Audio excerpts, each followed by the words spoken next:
Wanyalo konyo jok ma nigi dang'ni mar parruok, creating awareness. Ineno seminars moko ma ji timogi, gigo konyo ahinya, kik wakaw gi katugo.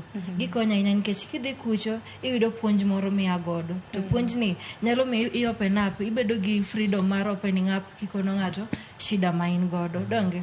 Koro ka achiwo mos, achako gi mama Elsa Siro, e dala mar Ndhiwa kucho chang'eni sani owuoch nyaminwa Christine gi jawade owadwa Byron to gi Robert ma wuoche dala mar Russia. Koro to joskundi aneno ka joskundi bende yuoro ka jo multimedia be agone gero kamano gine ma gimiya chopo ka Florence Tony gi mamoko gote agone gero kamano kom miya support wakawuono ni ero kamano neno japuonj moro ka mana ka nyalo neno oteno japuonj no iluoko ni Isaac Odiwuor en bende nacho ni Davina gi Winfred un students ge koso ukia japuonj no samoro nyalo bedo no kia kata japuonj